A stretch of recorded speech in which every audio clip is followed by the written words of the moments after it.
Even though the eviction moratorium has come to an end, there hasn't been a wave of evictions like expected. I'm Tony, and this is Real Estate Investing and Landlord News.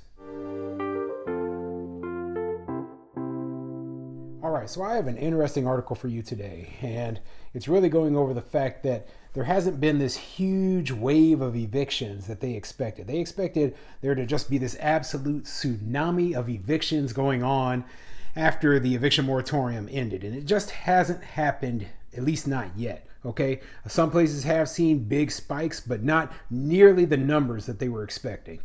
So yeah, the article is going over that fact, and I'm not surprised. I told you before, I don't expect there to be this huge tsunami. Like all the people who were behind on rent, they all of a sudden are not all going to be having evictions filed against them at the same time. That's absolutely crazy.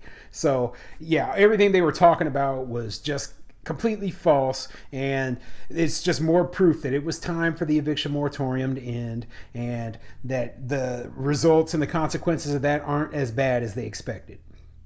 But before I get into the article, go ahead and hit the like and subscribe button. Maybe leave a comment down below and let me know what you think, okay? Do you think that there's still a big wave or a tsunami of evictions to come? Or do you think that it's just not going to happen, okay? So there's a lot of people on both sides. I've had people tell me in the comments before that they say, hey, as soon as these, state level moratoriums end, and as soon as the rental assistance is gone, then all of a sudden there's going to be this huge wave. But other people have said, no, I don't expect that at all. So I'm on the side that believes that there's no huge wave coming. Yeah, there's going to be a lot more than there were before, but that's just pent-up demand from the past, okay? And once we're past that, then it's just going to return to normal.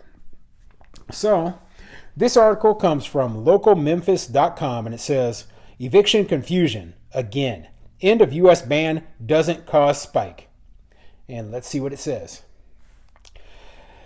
Chandra Dobbs was stunned when the constable showed up on her doorstep with a fat packet of eviction papers. She thought she had more time. I didn't think I was going to be evicted because I applied for rental assistance money, Dobbs said a few days later. But they didn't want to wait the 4 to 6 weeks. So now we're homeless. Me, my 16-year-old son, my daughter, and my grandchild, a toddler.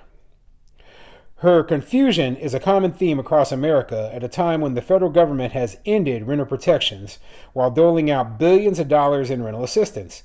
Instead of the expected surge in evictions, many landlords are holding off, waiting for the federal money to come through.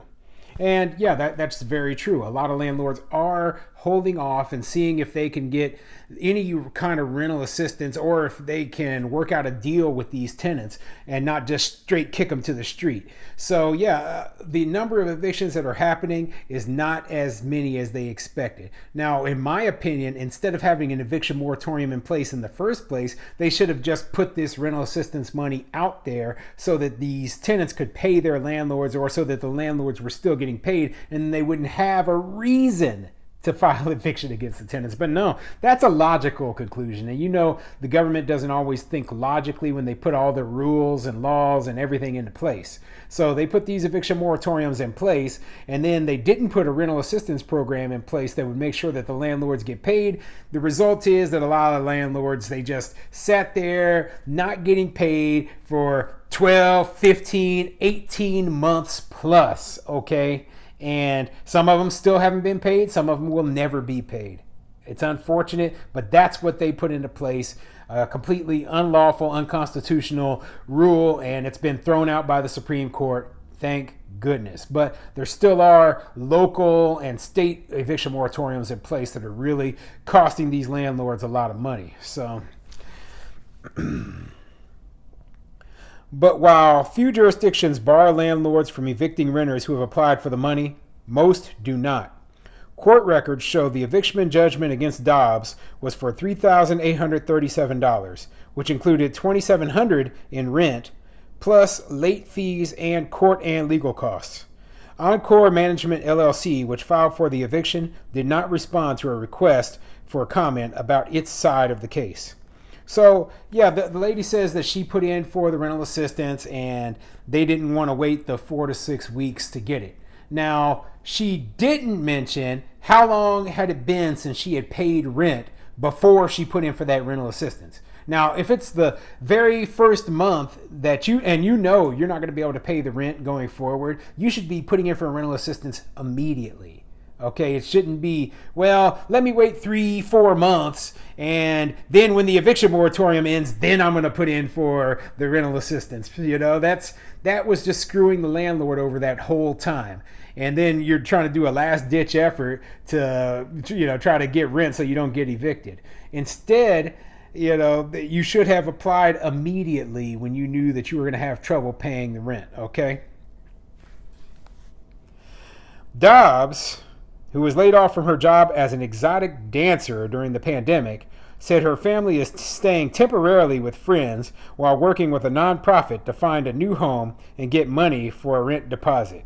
Now, there's plenty of jobs out there available right now, and it doesn't sound like she is super far behind in rent. She only owes a few $1,000s. So, I mean, considering I was in Arizona for 2 months, in the summer from July until September. So there were help wanted signs everywhere. Everywhere was hiring. And you're telling me this lady here, I mean, obviously she's not very skilled, being an exotic dancer. I got to stop making fun of her. She is working she was working a job. I'm not exactly sure if she got laid off because of the pandemic or because, she just aged out of that career. But she could find other employment and be able to pay her rent and make herself whole again with the landlords. But instead of doing that, she's relying upon this rent assistance program. After a slow start, the pace to distribute the first $25 billion installment of $46.5 billion in rental assistance is picking up.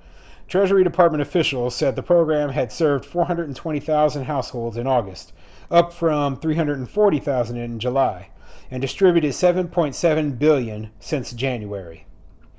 Treasury officials said the strong signs of progress came from New Jersey, New York, and South Carolina, which at first struggled to get their programs going. New Jersey, for example, sent out no money in the first quarter, but now has distributed 78% of its first installment money and doubled the number of households served in August compared with July. Spending in Florida increased from $60.9 million in July to $141.4 million in August, while South Carolina went from $10.6 million to $25.3 million.